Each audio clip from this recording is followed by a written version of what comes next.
Good morning সবাইকে। আজকে না মানে আগের দিন আমরা কি দেখতে পেলাম যে আরসি কাপল অ্যাম্পলিফায়ার, এবং সেখানে একটা ইম্পর্টেন্ট ব্যাপার হচ্ছে এই যে আরসি কাপল কাপলিংয়ের জন্য আমরা ক্যাপাসিটার ইউজ করছি, এই ব্যাপারটা খুব ইম্পর্টেন্ট। তাহলে একটা হচ্ছে আমি কাপলিং পারপাসে ক্যাপাসিটার ইউজ করছি প্লাস এই তো রঞ্জন, তাই আমি ভাবি ও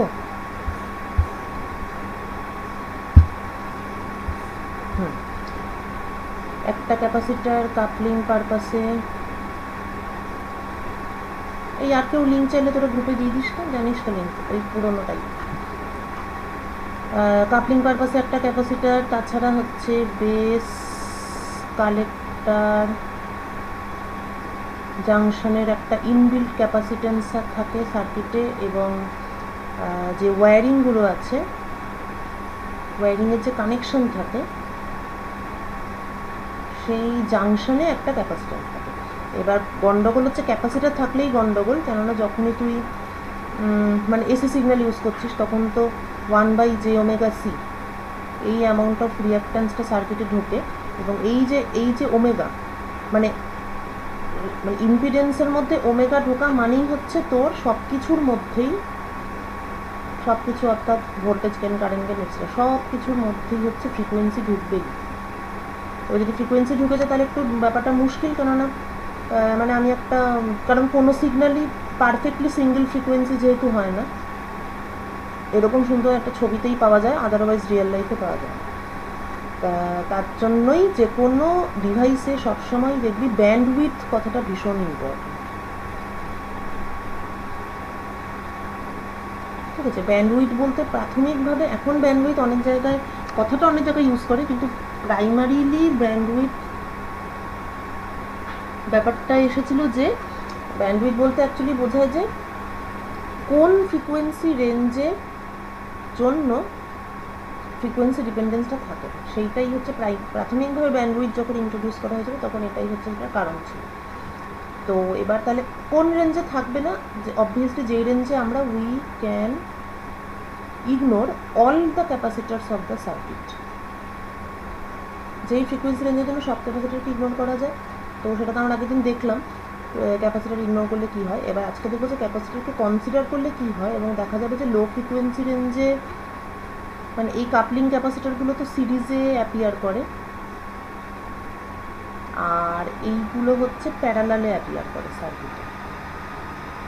তো সিরিজে যারা অ্যাপিয়ার করে, এবার যদি লো ফ্রিকোয়েন্সি হয় সিরিজে যারা অ্যাপিয়ার করছে, সো 1/j⍵c, ওমেগা যদি লো হয় 1/j⍵c can not be neglected. Low ফ্রিকোয়েন্সিতে 1/j⍵c কে নেগলেক্ট করা যাবে না, তাই 1/j⍵c ধরতে হবেই। তার মানে সিরিজে যে আছে তার জন্য লো ফ্রিকোয়েন্সিতে ভোল্টেজ গেন ফল করে। ওকে, এবার হাই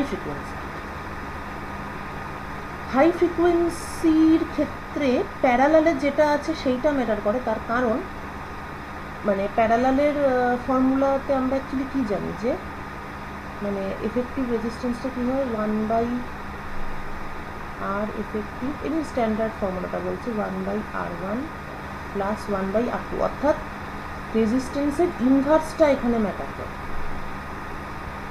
মানে যে কোনো রেজিস্ট্যান্সের ক্ষেত্রেই। এবার যদি ক্যাপাসিটিভ রিঅ্যাক্ট্যান্সের ব্যাপার হয় তাহলে সেখানেও মানে ফর প্যারালাল কম্বিনেশন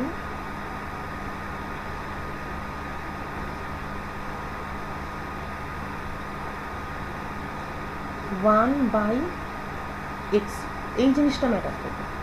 1/xc অর্থাৎ j⍵c। সুতরাং যদি ফ্রিকোয়েন্সি হাই হয় হাই ওমেগা, তখন অবভিয়াসলি যে ক্যাপাসিটারগুলো প্যারালালে আছে সেইগুলো তখন কনসিডার করতেই হবে, সেগুলোকে আর নেগলেক্ট করা যাবে না।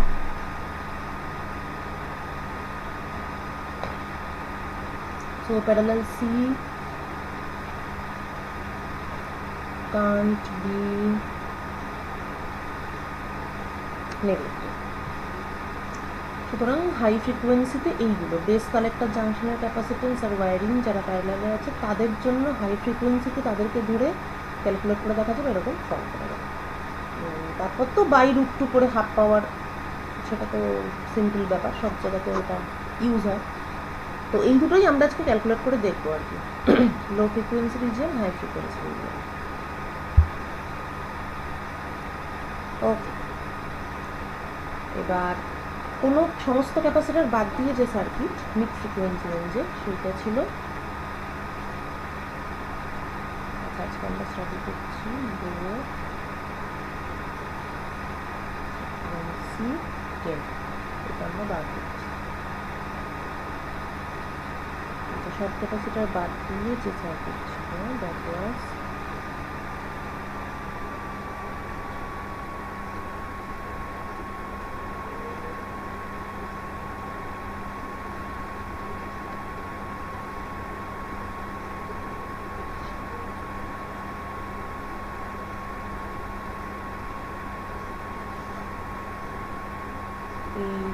HFE-IB,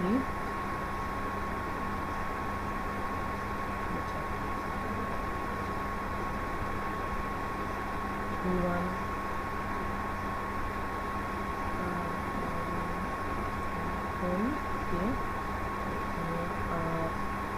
RL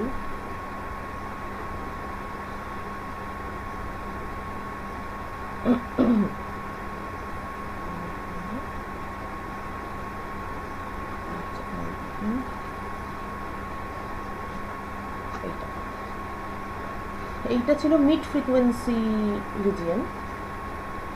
এইবার এখানে ঢুকবে কাপলিং ক্যাপাসিটার। আচ্ছা, কাপলিং ক্যাপাসিটারটা কিরমভাবে কানেক্টেড ছিল? অরিজিনাল সার্কিটে ভিসিসি ছিল, আরএল ছিল,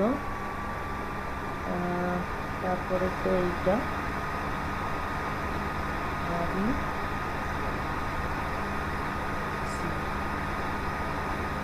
এরকম ছিল।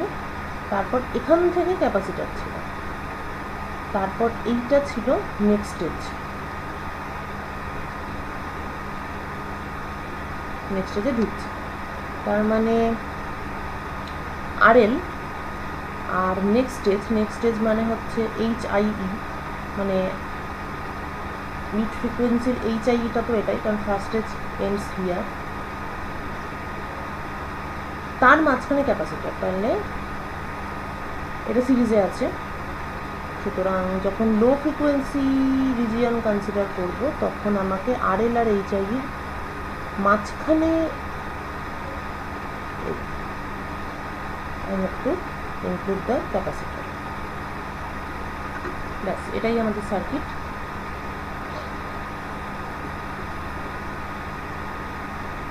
IB C নাম দিয়ে দিই, কাজে লাগবে। আর কিছু ঠিক আছে, আর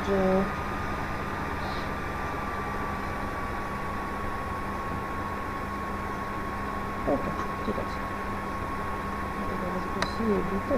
আচ্ছা, এখানে একটা নাম দিয়ে দিই, তা মনে করি suppose this is C and this is D. ঠিক আছে, দেখা যাক, পরে আবার দরকার হলে আরও নাম টাম দিয়ে দেবো। ওকে, তাহলে এবার আমাকে এখানে বার করতে হবে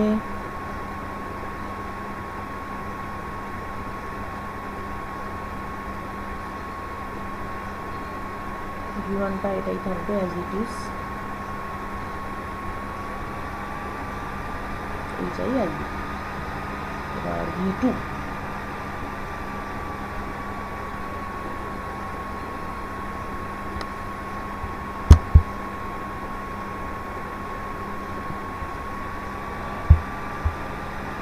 আচ্ছা প্রথমত আমরা কি জানি যে HFE IB এটা ফ্লো হচ্ছে, মানে এই যে টোটাল ব্যাপারটা, ঠিক আছে, এই যে টোটাল ব্লকটা, এই টোটাল ব্লকটার ইকুইভ্যালেন্ট, জাস্ট ওই পোর্শনটা বলছি, মানে অ্যাকচুয়ালি ওটা এখানে ব্যাপারটা এরকম যে এখানে HFE IB ফ্লো করছে, আর এখানে একটা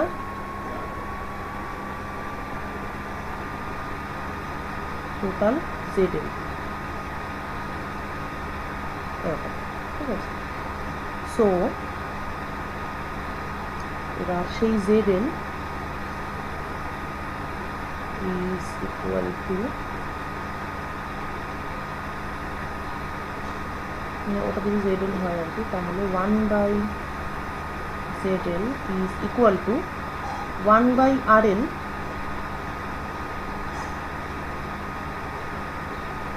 plus 1/HIE plus 1/jωc, কারণ এখান থেকে এই এতটা সিরিজে HIE plus 1/jωc, তার সঙ্গে প্যারালালে RL, পুরোটা ইকুইভ্যালেন্ট রেজিস্ট্যান্স হচ্ছে ZL। therefore ZL is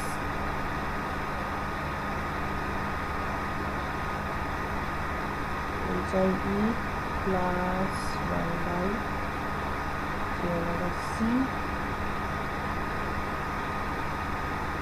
HIE plus RL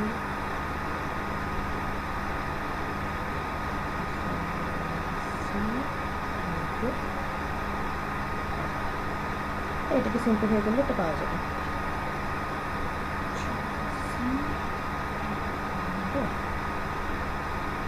ওকে, তারপর এবার V2টা কি? V2টা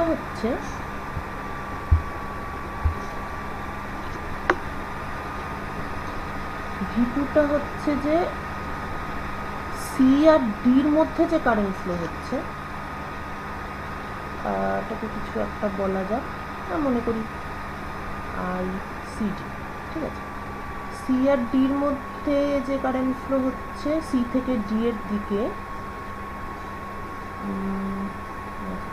এখানে আছে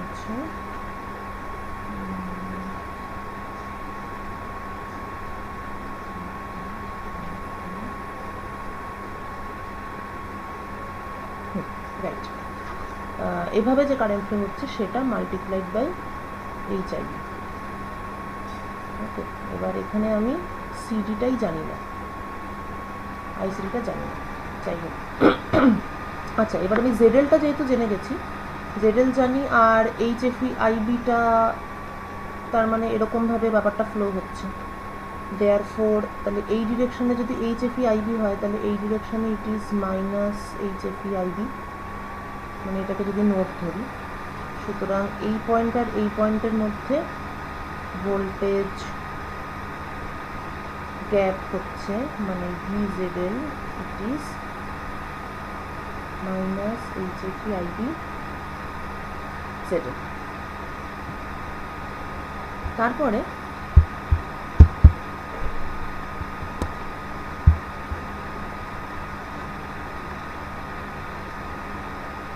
এই পোর্শনটা, মানে এবার এই ZLটাকে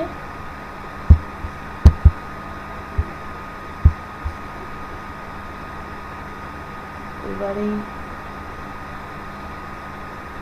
1/ZL এর মধ্যে অ্যাকচুয়ালি আছে একটা RL, আরেকটা আছে একটা ক্যাপাসিটার, একটা HIE। ওকে, তাহলে এবার প্যারালাল রেজিস্ট্যান্সের কম্বিনেশন যেরকমভাবে করে আর কি, সেইভাবে এই ব্রাঞ্চটার মধ্যে যদি কারেন্ট I2 ফ্লো করে থাকে, আচ্ছা ডিরেকশনটা আগেরটার মতন দেবো,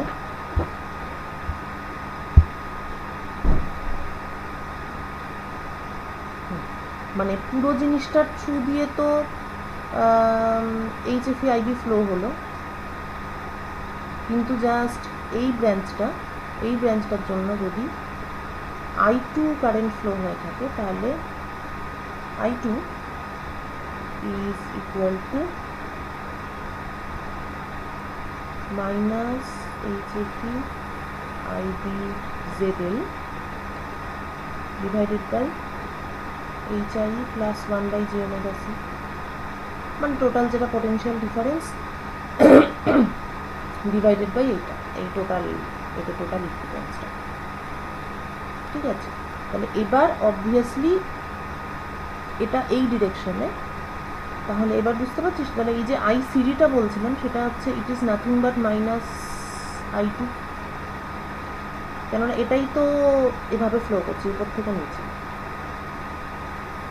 ক্লিয়ার?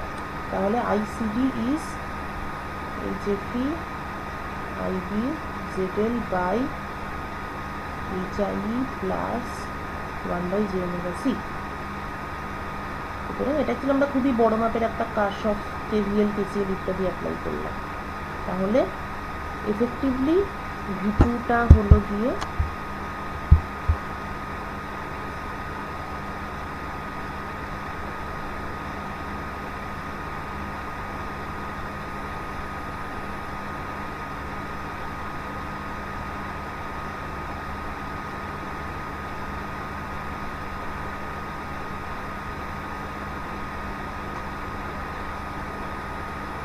এই হচ্ছে আমাদের V2। আচ্ছা, সাইনটা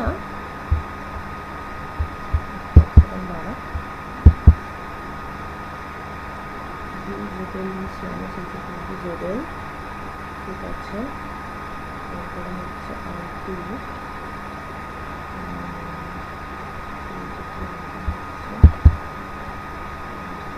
তাহলে মাইনাস নিচ্ছে। ও আচ্ছা আচ্ছা, সাইনের একটা ইয়ে হয়েছে। দেখ, HFEIB হচ্ছে উপর থেকে নিচে, মানে এইভাবে আর কি, মানে বলতে চাইছি অ্যান্টি ক্লকওয়াইজ। তাহলে মাইনাস, এবার এই সাইডটাতে তাহলে এই নোট থেকে যদি উপর থেকে নিচে দেখি তাহলে মাইনাস HFEIB, সেটা আমরা অলরেডি কনসিডার করি VZL-টা পেয়েছি। তো দ্যাট মিনস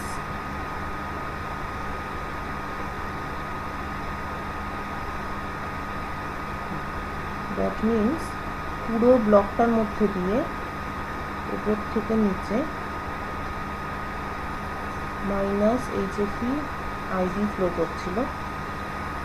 যদি তাই হয় তাহলে I2টাও পুরো ব্লকটার মধ্যে দিয়ে উপর থেকে নিচে ফ্লো হচ্ছিল। সুতরাং এটা এরকমই থাকবে। তাহলে ICD-টা আমার এখানে প্লাস I2 হবে, তাহলে এখানে মাইনাস হবে, এখানেও এটা মাইনাস হবে।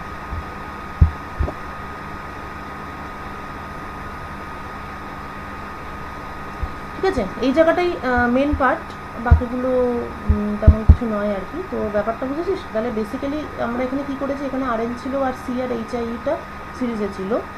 তারপর HFEIB হচ্ছে একটা কারেন্ট সোর্স কিন্তু, ঠিক আছে, HFEIB কারেন্ট সোর্স, এবং কারেন্ট সোর্সটা এভাবে কানেক্টেড আছে। তাহলে কারেন্ট সোর্সটা কারেন্ট পাঠাচ্ছে এইভাবে HFEIB। এবার KCL অ্যাপ্লাই করে তাহলে ZL এর মধ্যে দিয়ে কারেন্ট যাচ্ছে এইভাবে মাইনাস HFEIB। সুতরাং এই পয়েন্ট আর এই পয়েন্টের মধ্যে ভোল্টেজ গ্যাপ হচ্ছে মাইনাস HFEIB ZL, এটা হচ্ছে টোটাল ভোল্টেজ ডিফারেন্স। এবার মাইনাস HFEIB ZL-টাকে HIE plus 1 by j omega c সেটা দিয়ে ডিভাইড করে আমি পেলাম কারেন্ট থ্রু ওয়ান ব্রাঞ্চ, মানে সেই ওয়ান ব্রাঞ্চ মিনস এইটা, এখান থেকে এই ব্রাঞ্চের মধ্যে দিয়ে যে কারেন্ট, সেটা সেই কারেন্টকে HIE দিয়ে মাল্টিপ্লাই করলাম, V2 পেলাম, জাস্ট এটাই। আর V1 আমি আগেই পেয়েছি HIEIB, সুতরাং voltage gain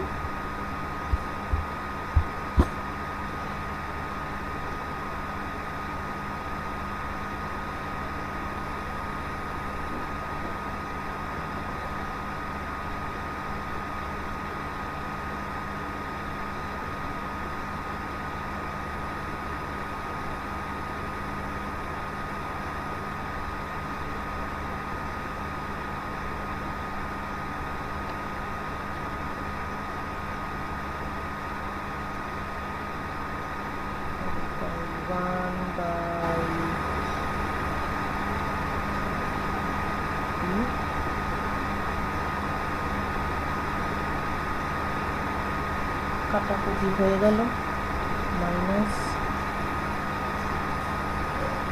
এইচএফি by plus 1/2 into জেডএল যা ছিল, জেডএল একটা আরএল ছিল,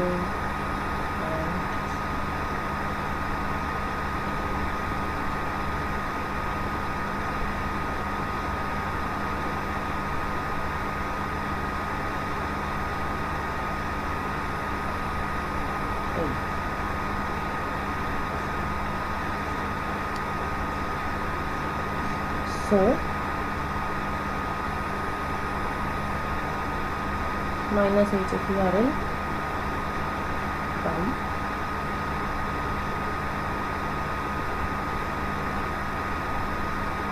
HI plus RL plus 1/j omega c। তাহলে এই হলো আমার যেটা বলেছিলাম ভোল্টেজ গেনের মধ্যে বা ফ্রিকোয়েন্সি ঢুকে যাবে, কেননা আমরা এখানে ক্যাপাসিট্যান্স কনসিডার করছি। তাহলে যেহেতু এটা একটা কমপ্লেক্স কোয়ান্টিটি হয়ে গেছে, এর একটা অ্যামপ্লিটিউড পার্ট থাকবে, একটা ফেজ পার্ট থাকবে।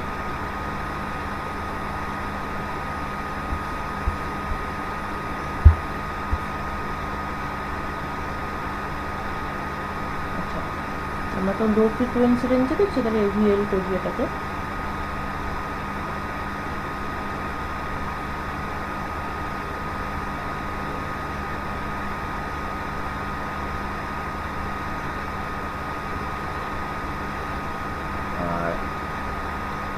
এখানে যে এটাকে উপরে আনছে, এবার মড ভ্যালুতে দিবি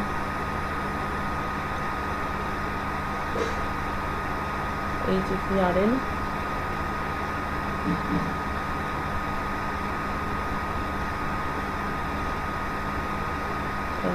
plus RL whole square।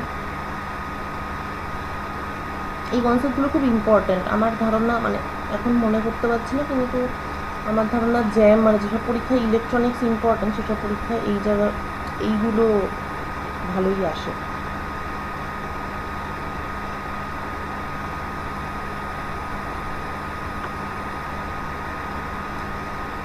এটা হচ্ছে অ্যামপ্লিটিউড।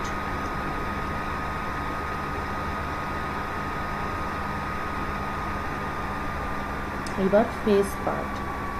আচ্ছা, ফেজ পার্টটা বের করার জন্য এখানে একটু ডিজাইন করতে হবে। ডিজাইনটা হচ্ছে উপর নিচে এটাকে ইয়ে করতে হবে,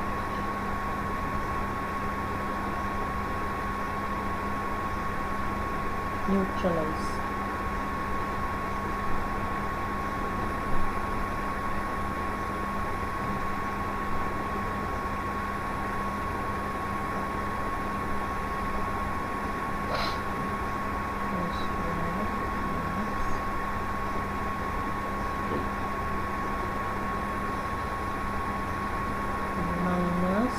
ব্যাপারটা পুরোটাই রিয়েল। এখন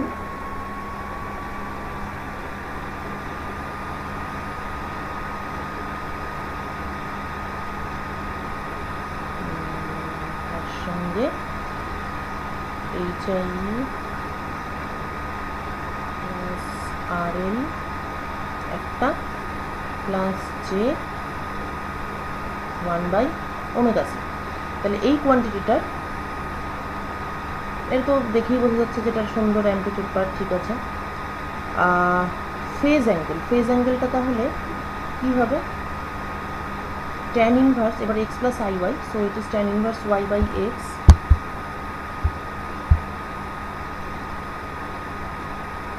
অর্থাৎ 1/ωc উপরে HI প্লাস RL নিচে। এইটা প্লাস একটা 180 ডিগ্রি রাখতে হবে because of this minus sine, মানে যেটা মিড ফ্রিকোয়েন্সি গেন থেকে আমাদের ঢুকে আছে।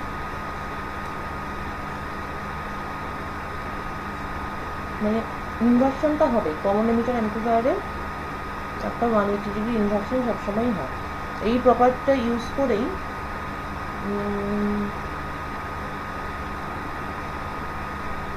ওরা কি লজিক গেটস পড়েছিস তো মনে হয়, তো ওই জন্যই মানে এই প্রপার্টিটার জন্যই কমন এমিটার ট্রানজিস্টারকে নট গেট হিসেবে ইউজ করা যায়, কেননা there is always this inversion in common emitter transistor বা অ্যাম্প্লিফায়ার। তুই এরকম দিলে এরকম এরকম দিলে তুই এরকম পাবি, এটার মাথায় বার আছে। যাই হোক,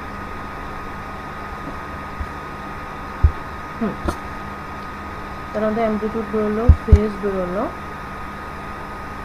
এইবার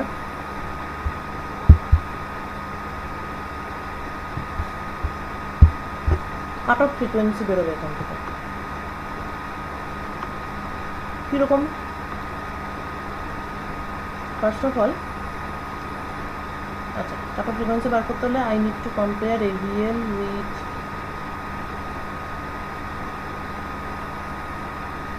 AVM মিড ফ্রিকোয়েন্সি গেন যেটা ছিল, AVM ছিল minus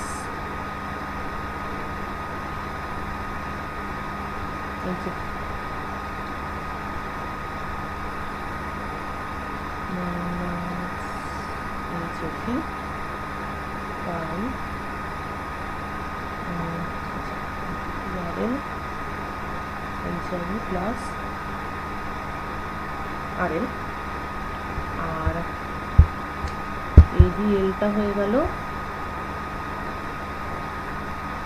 minus HFE RL HIE plus RL minus J by omega C।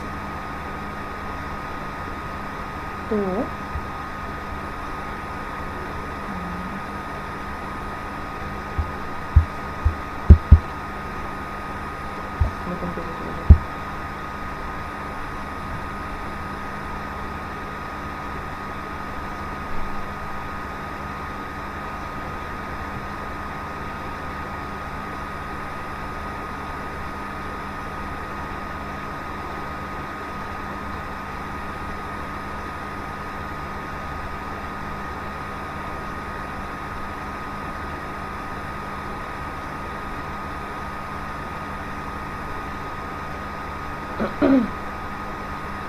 এখন হচ্ছে HIE plus RL দিয়ে we will divide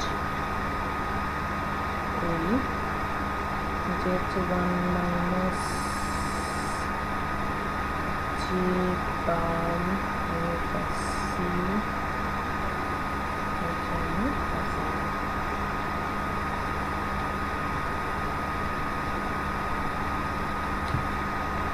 so তারপর পার্টি AVM এবং নিচে হচ্ছে এইটা 1 minus J, এটাকে আমি সংক্ষেপে লিখতে পারি ওমেগা এফ বাই ওমেগা, মানে ওমেগাটা তো নিচেই আছে, যেখানে omega F is equal to 1 by C HIE plus RL।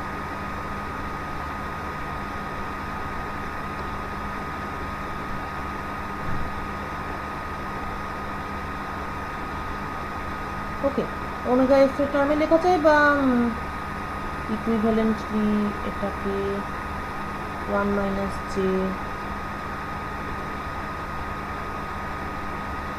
ওইটা এফ কেন করলাম, এল আর কি, লোয়ার কাট অফ, হ্যাঁ 1 minus J ওমেগা দিয়ে লেখা যায় বা এফ একই ব্যাপার, FL বাই এফ। এখন কথাটা হচ্ছে যে হোয়াট ইজ FL।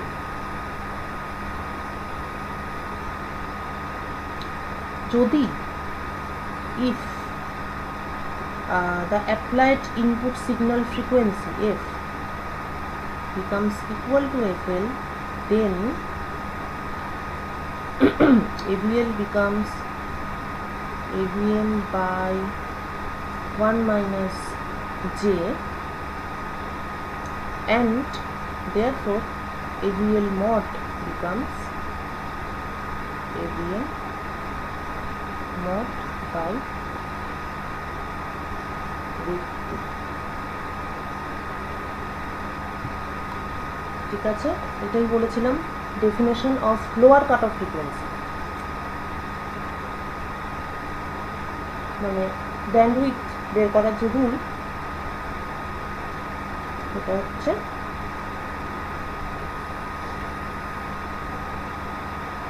এরকম থাকবে ব্যাপারটা। এটা হচ্ছে হাইয়েস্ট, তারপরে একটা এরকম সোজা লাইন টানবো, এটা হচ্ছে AVM বাই রুট 2। তাহলে এরমভাবে যে ফ্রিকোয়েন্সি সেটাই হচ্ছে lower cut of and upper cut off, এবং তাদের যে ডিফারেন্স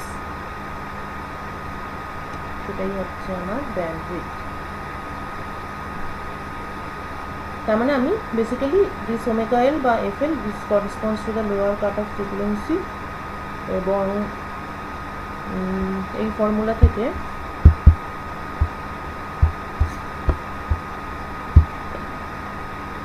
এটাও বোঝা যাচ্ছে যে এখানে এফটা নিচে আছে, সুতরাং এফ আর কি যত ইনক্রিজ করবে তত, না উল্টো বলছি, আচ্ছা ঠিক আছে, এফটাও বোঝা যাবে, এফ যত বাড়বে তত এই জিনিসটা কমবে FL বাই F, তত AVLটা বাড়বে বা উল্টোটা। ঠিক আছে, তার মানে F এর সঙ্গে AVL এর ডিপেন্ডেন্স হচ্ছে F বাড়লে AVL বাড়ে, এই ধরনের ডিপেন্ডেন্স। তার মানে মাঝখানে ট্র্যাক পার্ট, তারপর বাদিকে গেলে এটা ফল করে in the lower cut of region.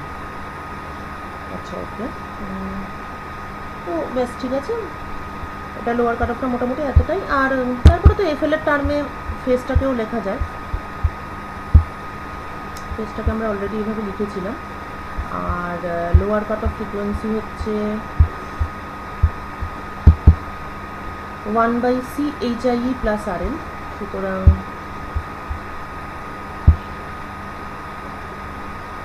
এখানটাকে বলছি যে আমার ওমেগা এল হচ্ছে 1/C HIE প্লাস RL, সুতরাং FL হচ্ছে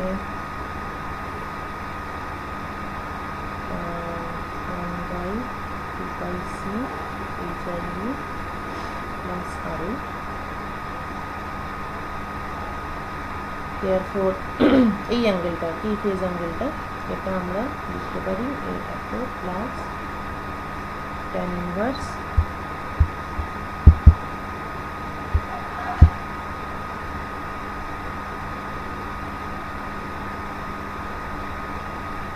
ওমেগা এল বাই ওমেগা বা FL বাই F। এটা হচ্ছে ইনপুট আউটপুট বাই ইনপুট আর কি। আর যদি আমাকে বলে যে what is the phase angle,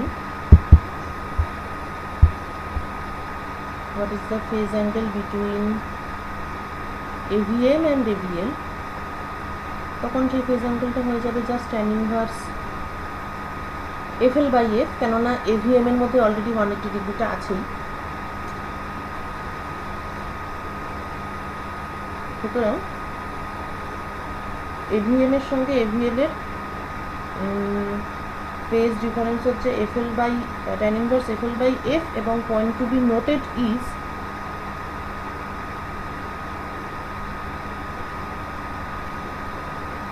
AVL কিন্তু লিডস AVL। ঠিক আছে, এই এখানে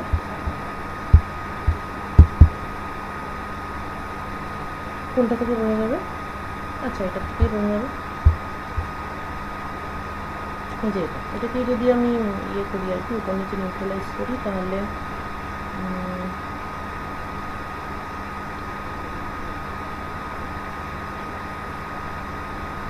AVN by 1 plus 1 plus 2 1 plus J।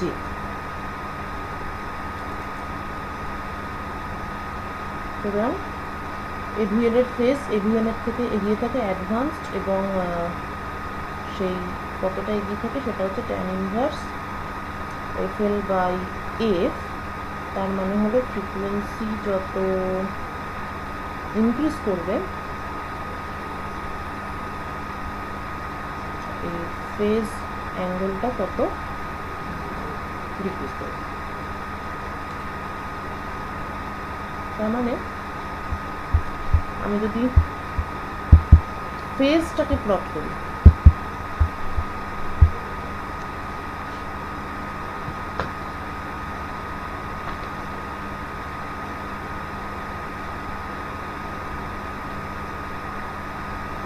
একটা ভোল্টেজ গেনের জন্য আর একটা ফেজের জন্য, এদিকে এফ,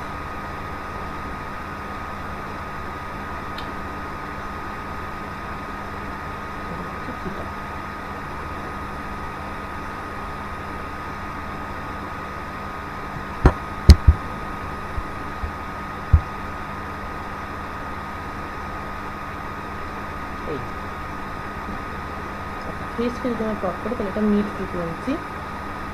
যতক্ষণ মিড ফ্রিকোয়েন্সিতে আছে ততক্ষণ আমার ফেজ অ্যাঙ্গেল থাকে 180 ডিগ্রি।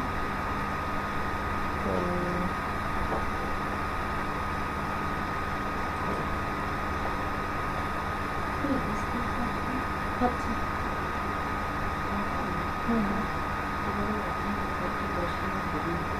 ঠিক আছে,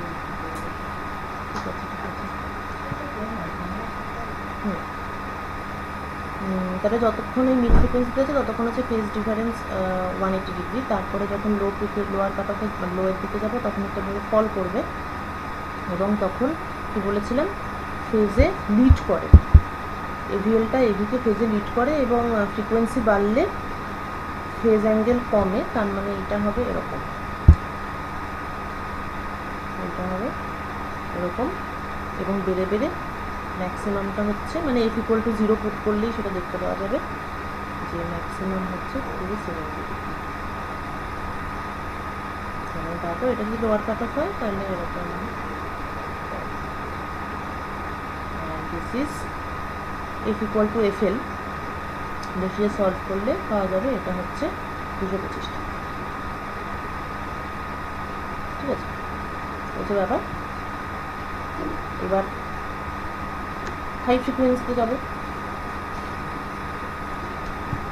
হাই ফ্রিকোয়েন্সির ক্ষেত্রে আবার সে পুরোনো সার্কিটকে মডিফাই করা। দেখি পুরোনো সার্কিটটা কোথায় ছিল।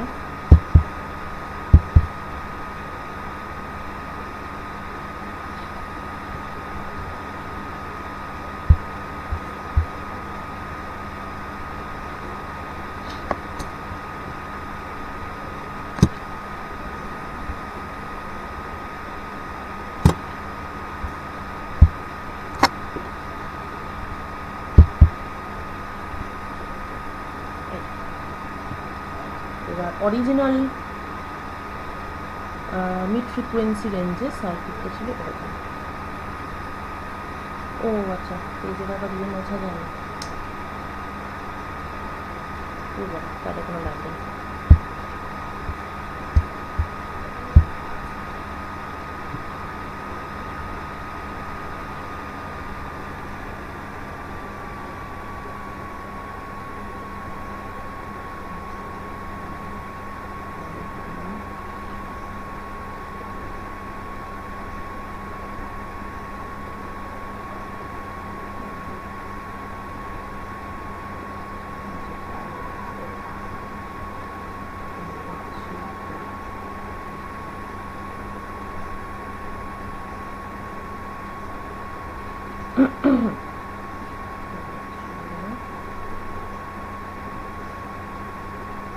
এল এবং তারপরে ছিল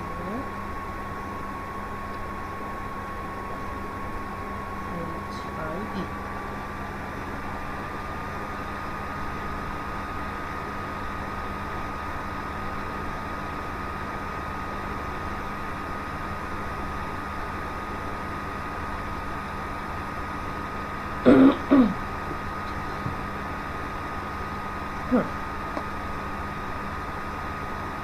Now we are considering high frequency range এবং এখানে দু প্রকারের ক্যাপাসিটার প্যারালালে অ্যাপিয়ার করবে। একটা হচ্ছে বেস কালেক্টর রিজিয়নের জাংশন ক্যাপাসিটেন্স এবং আরেকটা হচ্ছে ওয়্যারিং ক্যাপাসিটেন্স। এবং এর আগের দিন বলেছিলাম যে দুটোই both of them appear as a shunt। তো আমরা একটা কাজ করি, যেহেতু দুজনেই প্যারালালে অ্যাপিয়ার করবে, তাহলে ক্যাপাসিটরের থিওরি থেকে আমরা জানি যে দুটো capacitor if they are parallel to each other, then the equivalent capacitance is just their sum।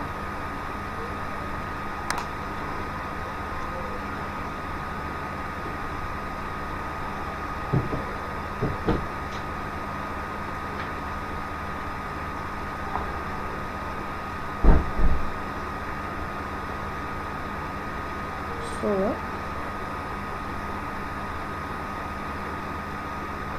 Just এটাকে এরকমভাবে দেখা যায়। এটা ক্যালকুলেশন হচ্ছে খুব সিম্পল, কারণ এখানে সিরিজে মাঝখানে কেউ ঢুকে নেই।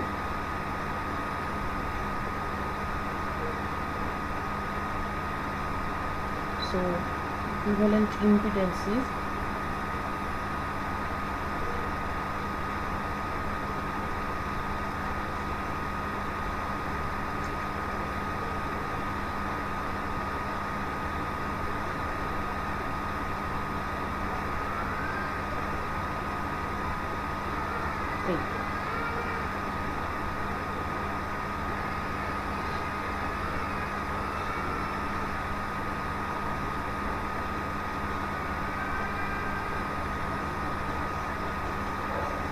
সিম্পলিফাই করলে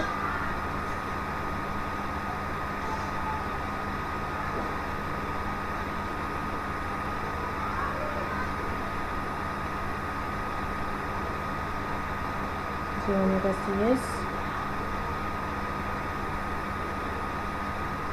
HIE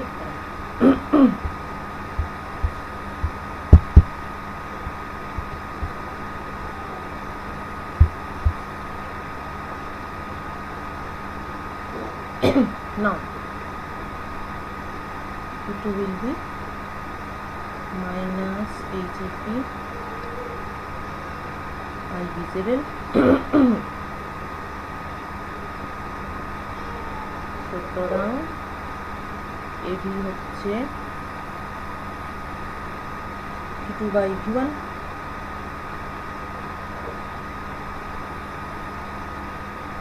minus HAP by HIE ZL। এবার সেই ZL বসিয়ে দেবো।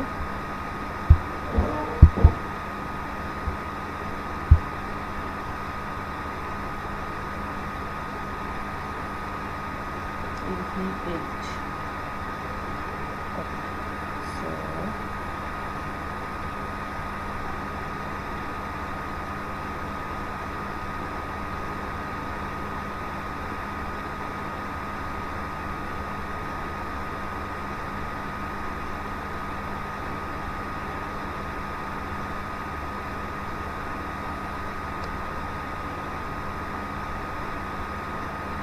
তাহলে আগের বারে ওমেগাটা নিচে ছিল, মানে নিচের মধ্যে নিচে ছিল, আর এইবারে সেটা নেই। সুতরাং ওই জন্যই the frequency dependence is totally changed. এইবার পুরো ব্যাপারটাই আগের মতো। সো AVH আচ্ছা এটা দেওয়া যায় AVM এর রেসপেক্টে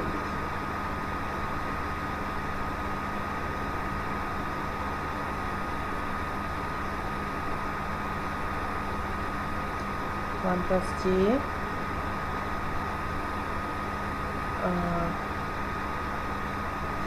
omega CS HIE RL divided by HIE plus RL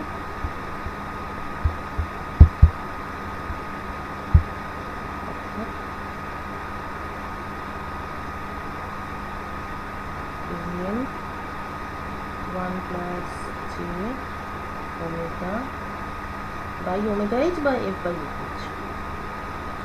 আচ্ছা, এবার এখানে where omega h is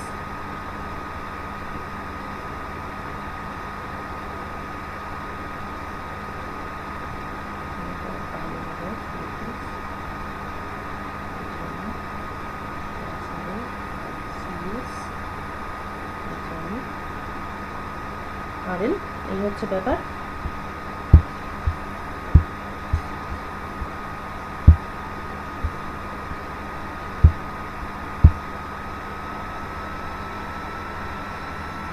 এবং তারপরে এই ব্যাপারগুলো একদম আগের মতোই AVH is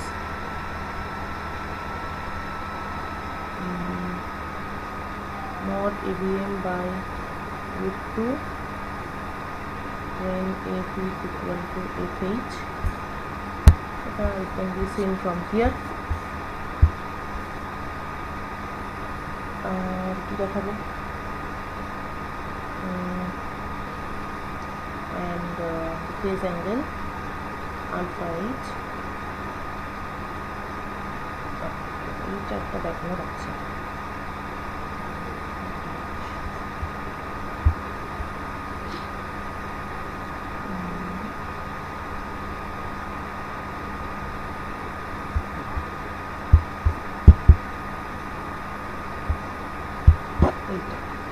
এটাকে আমি যদি উপর নিচে নিউট্রালাইজ করি then it becomes 1 plus omega by omega h whole square 1 minus j omega by omega h। তার মানে this means AVH lags because of this minus sign lags AVL। তাহলে AVLটা ফেজে এগিয়ে থাকে আর AVHটা ফেজে পিছিয়ে থাকে। বাকি ব্যাপারটা একই রকম। তাহলে এই যে একটা গ্রাফ আঁকছিলাম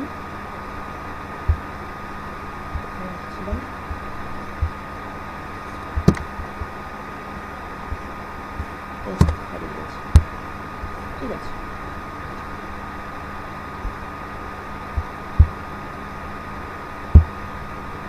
যেহেতু ল্যাগ করে তার মানে the amount of phase difference between AVH and AVM is minus of tan inverse F by FH এবং FH যত বাড়ে alpha h বাড়লে alpha h কমে।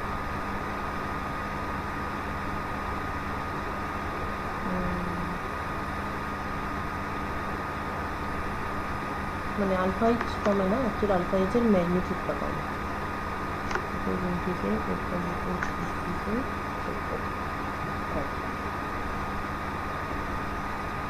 সুতরাং তাহলে hour final graph of frequency response curve, ঠিক আছে, এই ব্যাপারটাকে বলে ফ্রিকোয়েন্সি রেসপন্স কার্ভ। তাহলে ফাইনাল ফ্রিকোয়েন্সি রেসপন্স কার্ভ হলো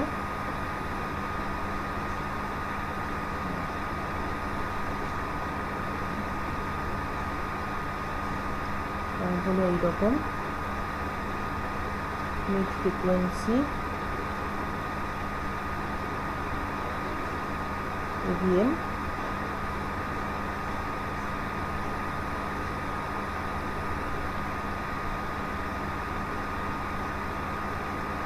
(180 degree) তারপর এপাশে ফলিং, এপাশে ফলিং, আর তখন এই দিকটাতে advance in phase up to, এটা জাস্ট 45 ডিগ্রি অ্যাড করতে হবে, 225 ডিগ্রি, আর এদিকে এটা এরকম 45 ডিগ্রি মাইনাস করতে হবে, 180 থেকে 45 গেলে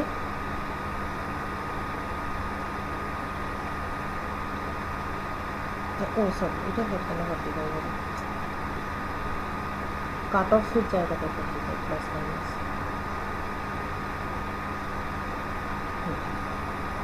এটা 225 আর এটা হচ্ছে 270, আর এটার ক্ষেত্রেও তাই, যেটা cut off F equal to F H, সেখানে 45 ডিগ্রি মাইনাস করে 135 degree, R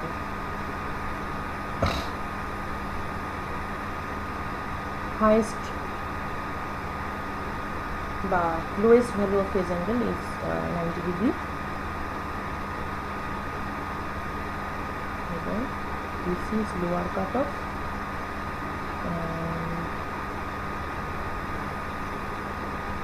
this is upper cut off, এবং এখানটাতে এলে gain becomes 1/√2 of the highest value. ঠিক আছে, আরসি কাপলটা তোদের এই এতটাই আছে, মানে এখানে আমরা অ্যাকচুয়ালি যেটা করলাম সেটা হচ্ছে আরসি কাপল অ্যাম্পলিফায়ারের একটা স্টেজের ফ্রিকোয়েন্সি রেসপন্স দেখলাম। তো এবার এই ব্যাপারটা যদি আমি মানে পুরো স্টেজটার ক্ষেত্রে যদি আমি দেখতে চাই, পুরো স্টেজটা যদি আমি কনসিডার করি, তাহলে এমনিতে গেনটা তো জাস্ট মাল্টিপ্লিকেশন হয়, সেটা প্রথম দিনই বলছিলাম, AV1 AV2 এরকম জাস্ট মাল্টিপ্লিকেশন, সুতরাং গেনটা তো কোনোভাবে বাড়ি। আর ব্যান্ডউইথটা খুব একটা ইমপ্রুভমেন্ট হয় না, ব্যান্ডউইথের ব্যাপারটা অ্যাকচুয়ালি সিঙ্গল স্টেজের যেরকম ক্যাপাসিটেন্স আছে সেইটা অনুযায়ী কন্ট্রোল হয়। ঠিক আছে, তবে ব্যান্ডউইথের একটা ডিপেন্ডেন্সের ফর্মুলা বোধহয় আছে, সিলেবাসে নেই। সিঙ্গল স্টেজের ব্যান্ডউইথের সঙ্গে পুরো স্টেজটাকে কনসিডার করলে দাঁড়ান,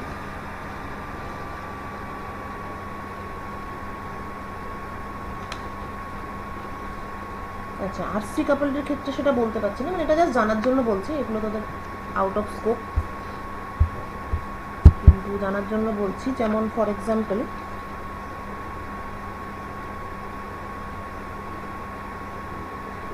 আচ্ছা বলেছিলাম আগে যে আরসি কাপল ছাড়া আরেক রকমের কাপলিং হয়, সেটাকে বলে ট্রান্সফর্মার কাপলিং।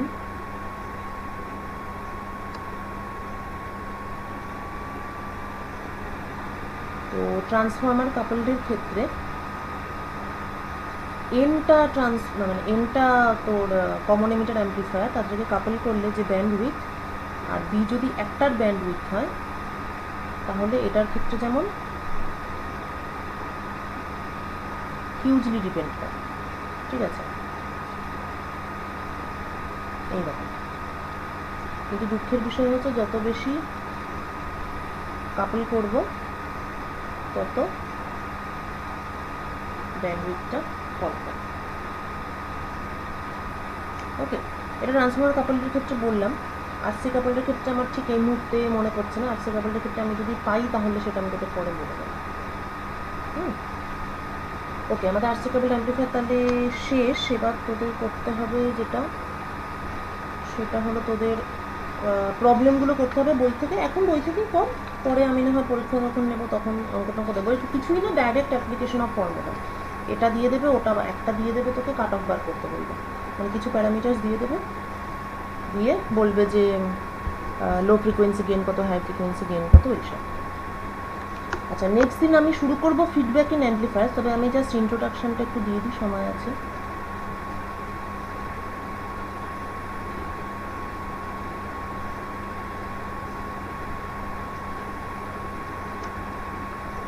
আচ্ছা, ফিডব্যাক বলতে ফিডব্যাক কথাটা তো আমরা এমনিতেই বহু শুনেছি, কাস্টমার ফিডব্যাক নেওয়া হয়, ঠিক আছে। অ্যাকচুয়ালি যেটা হয় সেটা হচ্ছে কোম্পানি একটা ইনপুট দিল, কাস্টমারের দিকে সেটার আউটপুট হলো। কাস্টমার ফিডব্যাক মানে কি, কাস্টমার কোম্পানিকে জানাচ্ছে যে তার প্রোডাক্টটা কেমন লাগলো। তার মানে anything that is taken from the output and given to the input, that is called a feedback system. তাহলে অ্যাম্প্লিফায়ারের ক্ষেত্রে ব্যাপারটা এরকম হতে পারে যে আমার অরিজিনাল ইন্টারনাল অ্যাম্প্লিফায়ার, তার গেইন ছিল এ, এবার তার ইনপুট ভিআই, আউটপুট ভিও। এবার আমি কি করব, আউটপুট থেকে দুটো কানেকশন টানব, একটা সার্কিটে এন্টার করব which is called feedback network. Feedback network তার একটা ফ্র্যাকশন আছে বিটা। বিটার মানে কি, ও ইনপুট অ্যাম্প্লিফায়ারের এই মানে ইন্টারনাল অ্যাম্প্লিফায়ারের ফলে যে আউটপুটটা হচ্ছে অর্থাৎ V0, ও কি করে সেটার একটা ফ্র্যাকশন বিটা, বিটা হচ্ছে সেই ফ্র্যাকশন, অর্থাৎ ও বিটা V0 এই পার্টটাকে আবার ইনপুটে পাঠায়, অর্থাৎ এইভাবে ওটাকে ইনপুটে পাঠায়। এই টার্মিনাল থেকে এই হলো, তাহলে VF equal to beta V0, it is again fed back to the input. Second যে টার্মিনালটা সেটা দিয়ে বাইরের সঙ্গে connected, it is supply voltage, মানে পুরো ব্যাপারটাকে রান করানোর জন্য, ফিডব্যাক অ্যাম্প্লিফায়ার ইন্টারনাল অ্যাম্প্লিফায়ার গোটা ব্যাপারটাকে রান করানোর জন্য বাইরে থেকে হচ্ছে আমাদের সাপ্লাই ভোল্টেজ। তাহলে ইন্টারনাল অ্যাম্প্লিফায়ারের গেন অবভিয়াসলি V0/Vi, কারণ ওর ইনপুট এটাই, কিন্তু টোটাল যে অ্যাম্প্লিফায়ার অর্থাৎ এই ফিডব্যাক সহকারে টোটাল যে ফিডব্যাক অ্যাম্প্লিফায়ার তার ক্ষেত্রে কিন্তু output V0 and input is Vs। Okay, এবং ইনপুটটা, what is the input? Input is actually supply voltage যেটা পড়ছে প্লাস মাইনাস VF যেটা এখান থেকে পাচ্ছি, এবং যদি প্লাস হয় এটা, ইফ ইনপুট ইজ প্লাস তাহলে ওর তো উপকারী হচ্ছে, so this is positive feedback, and if it is minus beta V0 then it is negative feedback. তোদের কাজ হচ্ছে find the relation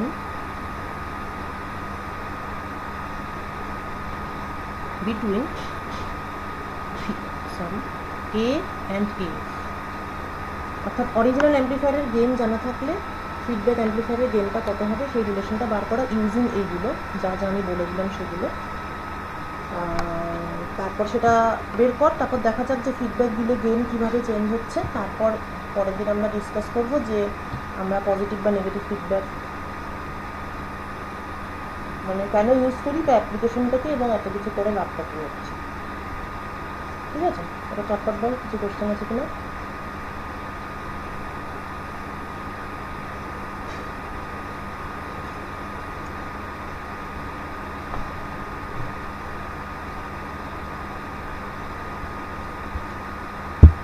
যদি কোশ্চেন না থাকে তাহলে পালা।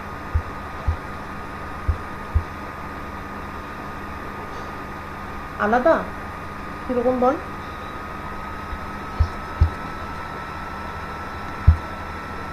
ও ভোল্টেজ সোর্স কি নেগেটিভ আর পজিটিভ? ভোল্টেজ সোর্সকে নেগেটিভ তো ঠিক ধরা হয় না, ওটা তোর মানে কি বলবো, মানে কেভিএল লেখার সময় তোকে কারেন্টের বল, হ্যাঁ কেভিএল লেখার সময় তোকে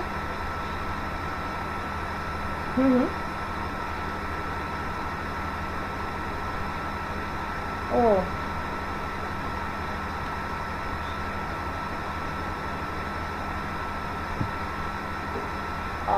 বুঝেছি, ম্যাথে করা ছিল। ম্যাথটা কীরকম সেটা দেখতে হবে, নাহলে এক্স্যাক্ট ব্যাপারটা বুঝছি না। মানে যেমন ধর অনেক প্রবলেম থাকে যেখানে ভিসিসিটা নেগেটিভ বলা থাকে, -5 ভোল্ট, তার মানে এটা নেগেটিভ, তার মানে হচ্ছে যে কারেন্টটা অ্যাকচুয়ালি এই ডিরেকশনে ফ্লো হচ্ছে, কিন্তু সেটাকে তুই -5 ভোল্ট মানে নেগেটিভ সাইনটাকে ইগনোর করে বলছে, তুই জাস্ট ভিসিসি হিসাবে যদি কেভিএল লিখে তারপর ভ্যালুগুলো পুট করিস তাহলে তোর রেজাল্ট কিন্তু একই আসবে। মানে বোঝাতে পারলাম, মানে ধর ভিসিসি -5 ভোল্ট, সেটা যেহেতু মাইনাস আছে সেজন্য তুই কারেন্টের ডিরেকশনটা অল্টার করলি, নিচে থেকে উপরে পাঠালি, সেইভাবে সব কিছু চেঞ্জ করলি, সেটা করে করতে পারিস। হ্যাঁ, বা তুই মনে কর তুই জানিসই না প্লাস মাইনাস, তারপরে ভ্যালুগুলো বসিয়ে দিবি, তোর একই আসবে ব্যাপারটা। ওইভাবে করে দেখি, যদি না হয় বলিস তখন আমি অঙ্কটাই করিয়ে দেবো। ঠিক আছে, ঠিক আছে, তাহলে শেষ করছি ক্লাস, আবার হচ্ছে পরশুদিন।